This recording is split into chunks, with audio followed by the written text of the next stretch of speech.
Hello అండి. ఎలా ఉన్నారండి అందరూ? బాగున్నారా?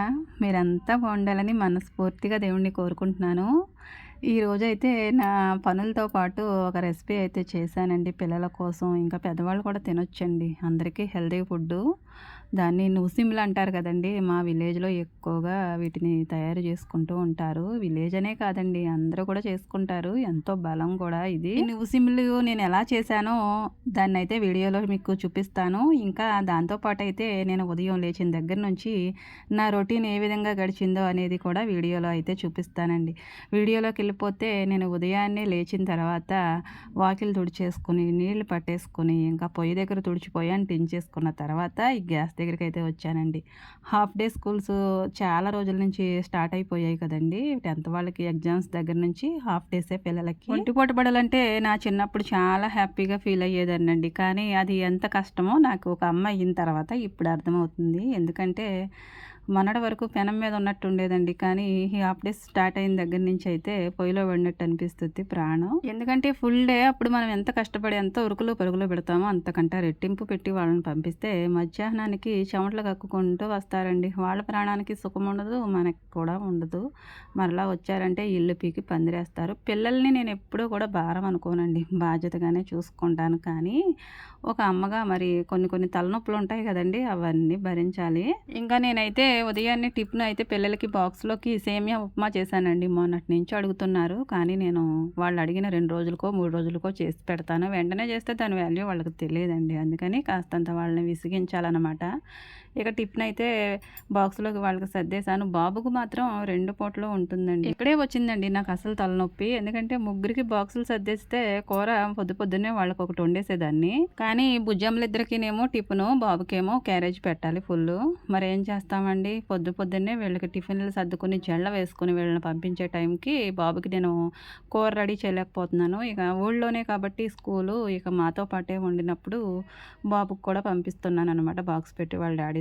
ప్రత్యేకంగా ఇదొక పనవుతుందండి. ఎందుకంటే 7:15కే బసొచ్చేస్తుందండి. 7:15 కంటే ఇక నేను ఎంత ఉరుకులు పరుగులు పెట్టినా గానీ నేను బాబుకి బాక్సు పెట్టలేకపోతున్నాను.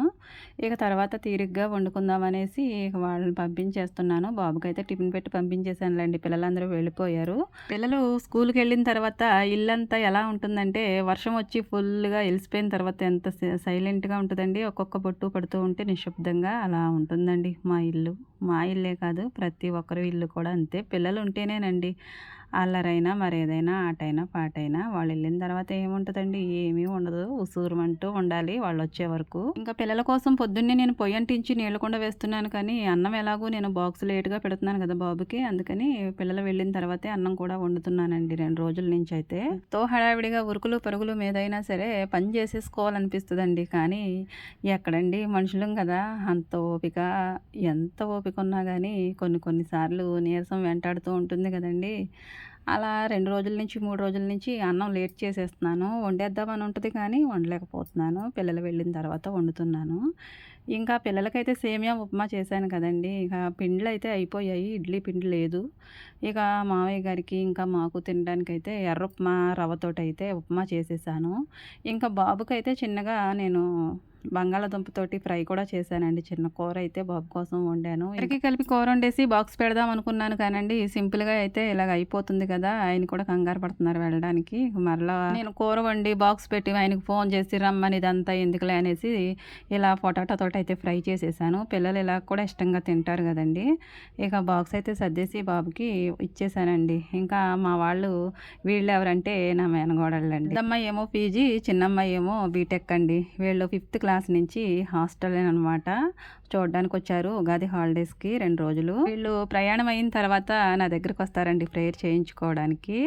వాళ్ళని కూడా ప్రేయర్ చేసేసి పంపించేసిన తర్వాత ఇంకా మిగతా పనులుంటాయి కదండీ! పాలు కాచుకోవడం, గుడ్డు ఉడకబెట్టుకోవడం, ఇంకా అన్నం అయితే తిరగతీసేసాను. అన్నం వండేసాను. అన్నాన్ని ఎందుకిలా చూపిస్తున్నానంటే, మా అన్నం కొంచెం నలుపు రంగులో అనిపిస్తుందండి. ఎందుకంటే ఇది ఆర్గానిక్ బియ్యం అంటండి. మనం మిల్లు దగ్గరికెళ్ళి కొనడానికెళ్ళినప్పుడు అక్కడ అనుకోకుండా మనకొక ప్యాకెట్ అయితే ఆర్గానిక్ బియ్యం మనకు దొరికాయి. ఉన్నాయి. 50 కేజీల ప్యాకెట్ తీసుకొచ్చేసారు. పిల్లలు వాటిని తినడానికి ఒకటే గోలగోలండి. ఎందుకంటే మరి అవి తెల్లగా ఉండవు కదా! ఇప్పుడు అందరూ తెల్లగా ఉండే బియ్యాన్నే తింటున్నారు గానీ, కొంచెం రంగు మారినా గానీ ఎవ్వరు ఇష్టపడరు. నేను అత్తయ్య గారితోటైతే పచ్చిమిరపకాయలు, ఇంకా సర్ఫ్ ప్యాకెట్టు, కంఫర్ట్ నీరు మందు తెప్పించుకున్నానండి. ఎందుకంటే పచ్చిమిరపకాయలేమో కూరగాయలు ఆయనైతే వస్తారు. రావట్లేదు ఆయన 2 రోజుల నుంచి. పచ్చిమిరపకాయలు అయిపోయాయి. ఒక రూ. 10 మాత్రమే తెప్పించానండి. ఎందుకంటే సాయంత్రం వస్తారేమో అన్న ఆశతోటి.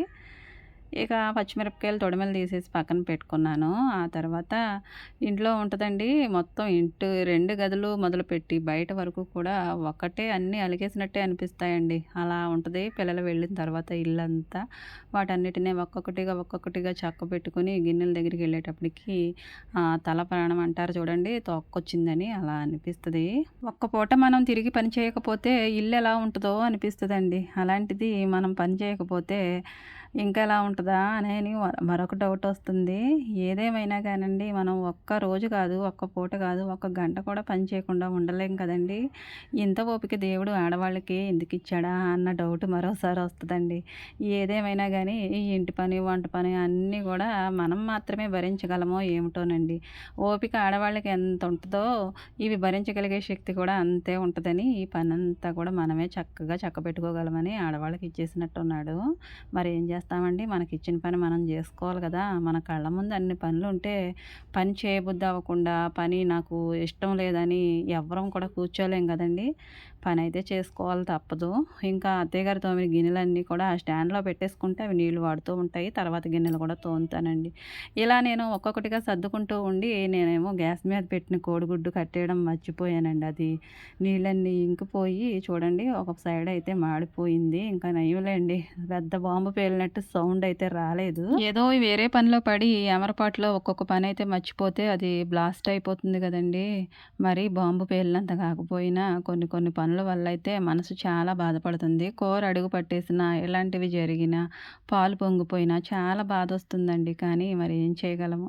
వేరే పని చూసుకునే కంగారులో అయితే వాటిని అప్పుడప్పుడు అలా చేసేస్తూ ఉంటాము. ఈ మధ్యన అయితే కూరలు మాడబెట్టడాలు, పప్పులేమో అడుగున మాడబెట్టడాలు అలాంటివి ఏమీ లేవండి. చాలా రోజుల తర్వాత ఈ కోడిగుడ్డు ఇలా అయిందనమాట.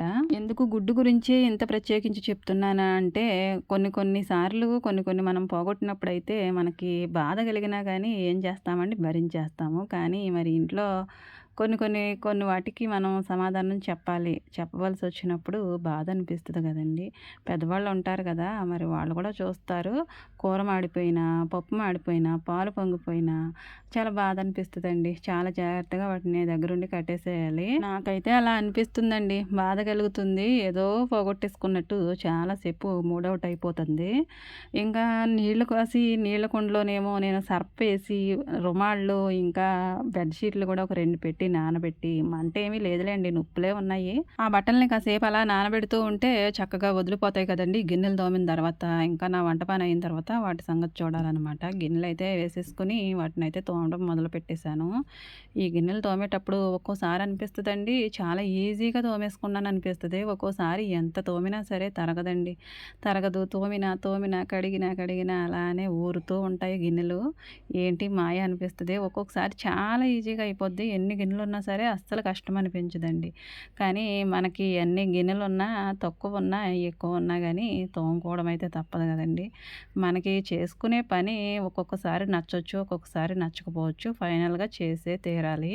అలాంటప్పుడు నచ్చకుండా ఉండడం ఎందుకండి? దాన్ని నచ్చే విధంగానే చేసుకుంటే బావుంటది గదా! ఈరోజేంటి నాగమణి పర్టిక్యులర్‌గా గుచ్చి పనుల గురించి చెప్తుందని మీరు అనుకుంటున్నారా? ఎందుకిలా చెప్తున్నానంటే ఒక సిస్టర్ అయితే, "అక్క నాకు అస్సలు పని చేయబుద్ధి కాదు. అస్సలు ఇంట్రెస్ట్ ఉండదు పనంటే. ఏదైనా టిప్ చెప్పక్క నాకు పనులు నేను ఎలా చేసుకోవాలో" అని పెట్టారు మెసేజ్.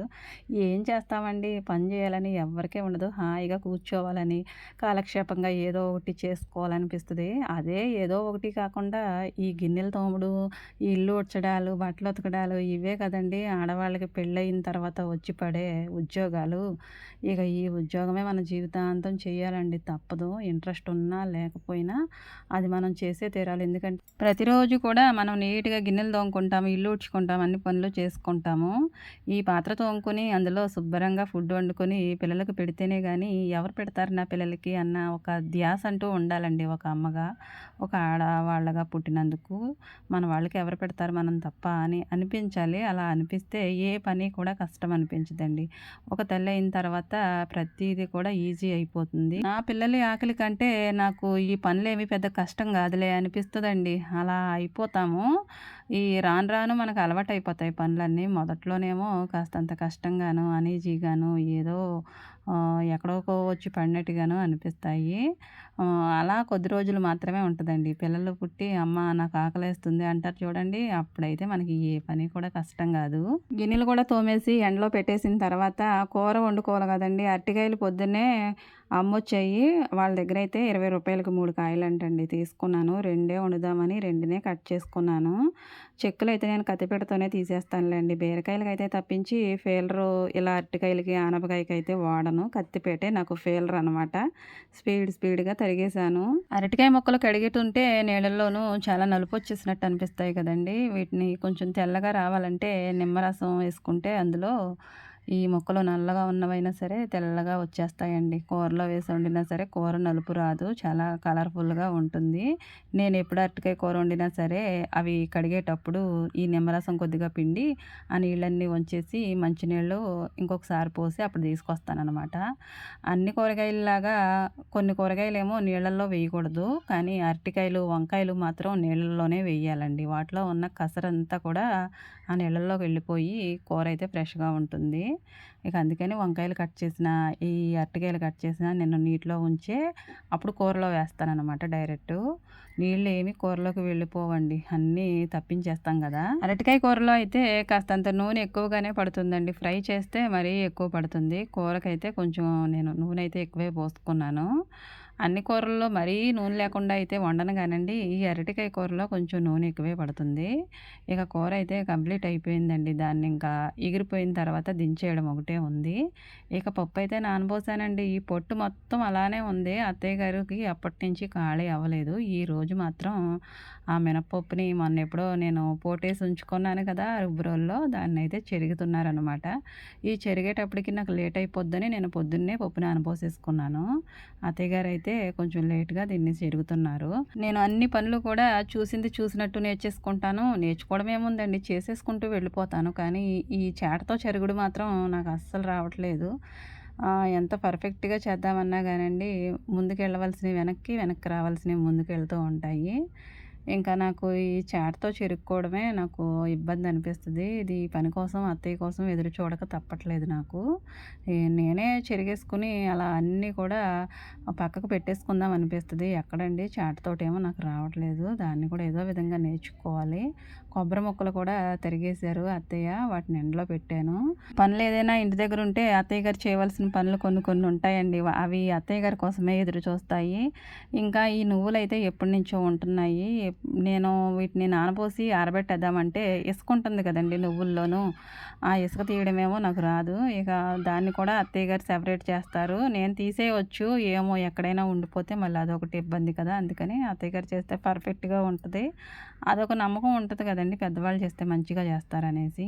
ఇంకా మా బుజ్జమ్మలు కూడా స్కూల్ నుంచి వచ్చేసారు. వస్తూ ఎన్నో కంప్లెయింట్లు కూడా తెస్తారండి. పని నేను చేస్తే నాకేమీ అనిపించదు గానండి. అత్తయ్య గారు కానీ, మా అమ్మ గాని ఏదైనా పని చేస్తూ ఉంటే ఏదో నిండుగా అనిపిస్తదండి. ఏదో కళ అక్కడ నాకు కనిపిస్తది. అత్తయ్య గారేమో నువ్వులతోటి కుస్తీ అండి అక్కడ ఇసుక అంతా దాంట్లోంచి తీయడానికి. నేనేమో బట్టలు ఆల్రెడీ ఉతికేసాను పిల్లలు రాకముందే.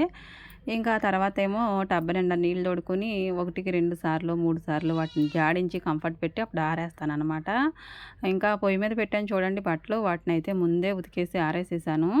ఇంకా వీటిని కూడా జాడించి ఆరేయాలనమాట. ఈ వీడియో అయితే నేను సోమవారం తీసుకున్నానండి. ఆ రోజైతే నాకు పనులు అస్సలు చేయాలని లేదు. ఎంతో అన్‌ఈజీగా అనిపించిందండి. కానీ తప్పదు గదా! పని జేసుకోవాలి. చేసుకుంటూనే ఉండాలి. ఆడవాళ్ళ జీవితమే పనులు. మరి మనం బద్ధకంగా ఉన్నా, ఇంకా నీరసంగా ఉన్నా పనైతే తప్పదండి. నాకు ఇలా పని అనీజీగా అనిపించడమే కాదండి, ఆ రోజు నాకు పనులైతే చాలా విపరీతంగా ఉన్నట్టు అనిపించాయి. నువ్వుల పని ఒకటి పెట్టుకున్నామా, ఏదైనా కొత్తగా పని పెట్టుకున్నప్పుడు ఇంకో పనైతే మానేయాలనిపిస్తదండి. కానీ మరి బట్టలు ఉతుకుడు మానేసామనుకోండి, ఆ తర్వాత రోజుకి చాలా వచ్చేస్తాయి కాబట్టి బట్టలైతే ఉతకడం మానడం కుదరదు. ఇక బట్టల పని కూడా చూసేసుకున్నాను ఆ రోజు. ఆ రోజైతే చేసుకోవడానికి అస్సలు ఎంత మాత్రం కూడా నా ప్రాణం అసల ఒప్పుకోలేదండి పని చేసుకోవడానికి. అయినా తప్పదు, చెయ్యాలి. ఆహ్, ఒక ఎద్దు నడుస్తది, ఒక ఎద్దేమో నడవదండి. కానీ తప్పదు గదండీ! దానికి పాపం నడిచే ఎద్దుతో పాటు కాడి కట్టేస్తారు. అది అలానే కుంటుకుంటూ అయినా సరే దున్నవలసిందే. అలానండి మన ఆడవాళ్ళ పరిస్థితి. ఇంట్లో పని ఉంటది మరి, మనం బద్ధకించడానికి అవ్వదు. బద్ధకం అంటే ఏదో కావాలని బద్ధకించకపోయినా గానండి, ఒక్కోసారి పని చేసుకోలేము. అలసటగా అనిపిస్తది. నాకు కూడా ఆ రోజు అలానే ఉందండి. మామూలుగా యాక్టివ్‌గా ఉంటే చాలా పని చేసేసుకుంటాను. ఎంత చేసినా గానీ నాకు అది చేసినట్టు అనిపించదు. చాలా సులువుగా అయిపోయినట్టు అనిపిస్తది. కానీ ఒంట్లో కాస్తంత అలసటగా ఉన్నప్పుడు ఆ పని చేసుకోవాలని ఎంత ఆసక్తి ఉన్నా గానీ చాలా భారం అయిపోయినట్టు అనిపిస్తదండి. అలా అయ్యింది నాకు సోమవారం రోజునైతే. పని ఎంత స్పీడ్‌గా చేసేసుకుందామన్నా కానీ చాలా లేట్ అయిపోతున్నట్టు అనిపించింది. ఇంక ఎలాగోలాగైతే బట్టలు కూడా జాడించి ఆరేసేసానండి. ఇక్కడ చిక్కుడు పాదు ఉండేది గదండీ! ఆ చిక్కుడు పాదు తీసేసి ఇలా పైనైతే క్లాత్ వేసాము. పందిరి కూడా మరలా మామూలుగా ఏసేసారండి మామయ్య. ఇక్కడ బళ్ళు, సైకిళ్ళు అవి పెట్టుకోవడానికి, కూర్చోడానికి బావుంది.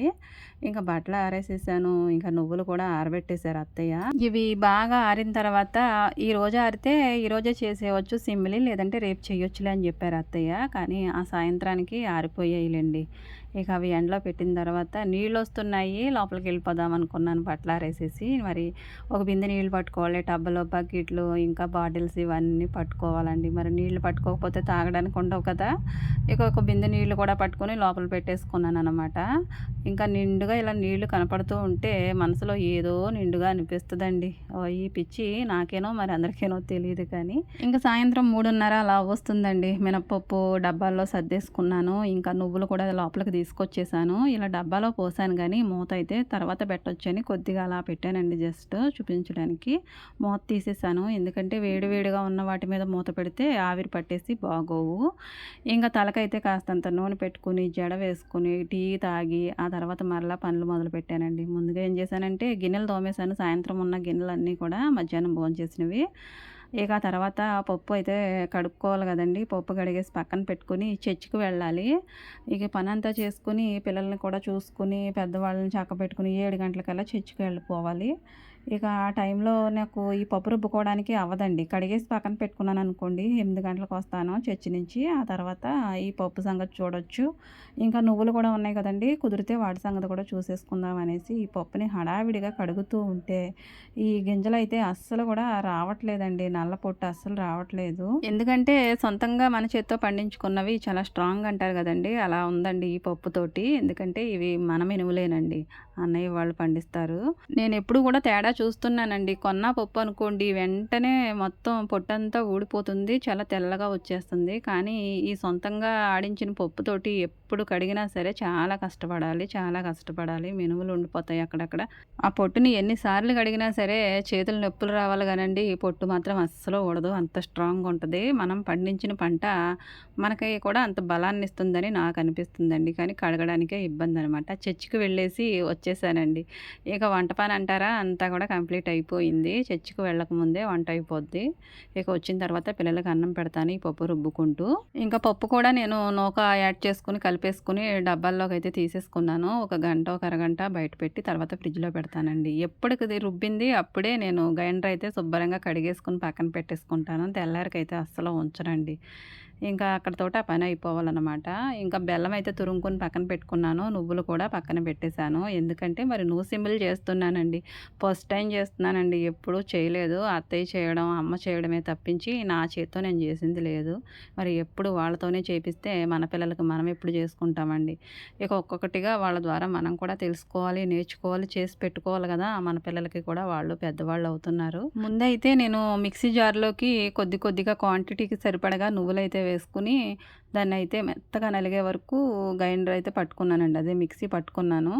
దాన్ని కొద్ది కొద్దిగా వేసుకొని అలా నలిగిపోయిన తర్వాత ఒక పెద్ద గిన్నెలోకి అయితే పక్కన పెట్టుకుని తీసేసుకున్నాను కొద్ది కొద్దిగా. ఇక మొత్తం కూడా ఆ విధంగానే పట్టేసుకున్న తర్వాత అందులోకి సరిపడా బెల్లం ముందే తురుము ఉంచుకున్నాను కదండీ! ఒక కేజీ తీసుకున్నాను. నువ్వులేమో ఒక 2 తొవల కంటే ఎక్కువే ఉన్నాయిలెండి. ఇక అందుకనే కొలతలంటూ ఏముంటాయండి, సరిపడా టేస్ట్ తీపి ఎంతైతే అంత వేసేసి మిగతాది ఉంచేద్దామని మొత్తం కోరుకుని పక్కన పెట్టుకున్నాను. ఈ బెల్లాన్ని కొంచెం కొంచెంగా మొత్తం అందులో వేసేసి ఒకసారి తిప్పాను. తీపి సరిపోకపోతే మరలా వేసుకుందాం అనేసి ఇంకా కొంచెం యాడ్ చేసుకొని ఇక మొత్తం కూడా కలిపేసుకున్నానండి. ఇలా కలిపిన తర్వాత మొత్తం ఇదంతా మిక్స్ అయ్యి ఉండలు ఏమీ లేకుండా మొత్తం శుభ్రంగా చాకుతోటైతే ముందు కోరేసుకున్నాను. లేదంటే అక్కడక్కడ చిన్న చిన్న గడ్డలు ఉండిపోతాయి కదండీ! బాగోవు. ఈ విధంగా ఎంత తీపైతే మనకి సరిపోతుందో అంత కూడా చూసుకొని దాన్ని మొత్తం కూడా కలుపుకొని చూడడానికి తెలిసిపోతుందిలెండి. బెల్లం బెల్లం క్వాంటిటీ ఎంతైతే పడుతుందో మనకి కళ్ళతో చూస్తే అర్థమైపోతుంది. ఇంకా టేస్ట్ కూడా చూసుకొని మొత్తం మిక్స్ అయ్యేంత వరకు కూడా కలుపుకొని ఇది కూడా ఒకసారి మిక్సీలో వేసుకోవాలండి మళ్ళీని. చేత్తోటి ఇలా కలిపితే కలవదు కదా! అందుకని మిక్సీలో వేసి కొంచెం కొంచెం ముందు ఎలా అయితే నువ్వులు కొంచెం కొంచెంగా పట్టి మిక్సీలో వేసానో అదేవిధంగా బెల్లం వేసిన తర్వాత కూడా దీన్ని కొంచెం కొంచెంగా వేసేసి పక్కకు పెట్టుకున్నాను. ఎక్కువ క్వాంటిటీలో వేసినా ఇది తిరగదు కదండీ మిక్సీ. అందుకని దానికి క్వాంటిటీకి సరిపడగా కొంచెం కొంచెంగా నువ్వులు బెల్లము కలిపింది కాస్త జిగురు ఎక్కువగా ఉంటుంది కాబట్టి తిరగదు. కొంచెం వేసుకుంటే మిక్సీ కూడా కొంచెం పాడవకుండా ఉంటది కదండీ! అందుకనే చెప్తున్నాను. ఎందుకంటే దీన్ని ఇలా మిక్సీలో వేసే కన్నా రోట్లో వేసుకొని రోకలతోటి దంచుకుంటే టేస్టు బావుంటుంది. ఇంకా అదేనండి పర్ఫెక్ట్ రెసిపీ చేసే విధానం. కానీ రోకలతోటైతే చాలా టైం పడుతుంది కదండీ! అందుకని అందరూ మిక్సీలకే కదా పరిమితం అయిపోయారు. ఇక ఎలాంటి రెసిపీ చేయాలన్నా మిక్సీ మీద ఆధారపడవలసొస్తుంది. మామూలుగా అయితే నాకు దాంట్లో దంచాలనే ఉంది ఈ నువ్వుల్ని అలా దంచుతూ ఉంటే సాగుతాయి కానండి అస్సలు నలగవు. రోకలతోటి చాలా టైం పడుతుంది. నేను చిన్నప్పుడు మా అమ్మ చేసేదండి. అప్పుడు చూసేదాన్ని. ఈ బెల్లం వేసి దంచుతూ ఉంటే ఊరికే సాగుతుంది కానీ నలగడానికి ఎంత టైమో తీసుకునేది. అంత అవస్థ పడలేక ఇలా మిక్సీలో అయితే వేసేసానండి. ఇలా కొంచెం కొంచెంగా తీసుకుని ఇలా రౌండ్‌గా ఉండల్లాగా అయితే చేసేసాను. సున్నుండలు చేసుకుంటాం కదండీ! అదే విధంగా చేశానన్నమాట.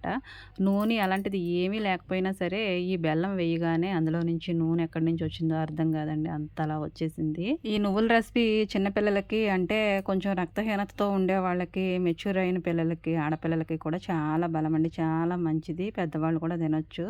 ఇది టేస్ట్‌తో పాటు చాలా హెల్తీ ఫుడ్ అండి. పిల్లలకి పెట్టడం చాలా మంచిదనేసి నేను ఇది ఎంత కష్టమైనా గానీ చాలా ఇష్టంగా చేశాను. నువ్వులు నల్లగా ఉన్నాయని మీరు అనుకోవచ్చు. ఇవి ముడి నువ్వులు అంటారు కదండీ! వాటిని శుభ్రంగా కడిగి ఆరబెట్టిన తర్వాత చేశాననమాట. చాలామంది తెల్ల నువ్వులతో చేసుకుంటారంటే నువ్వు పప్పుతోటనమాట. అలా అయితే అంత టేస్ట్ ఉంటుందో లేదో తెలీదు గానండి. ఇలా చేసుకుంటే చాలా టేస్టీగా ఉంటాయండి.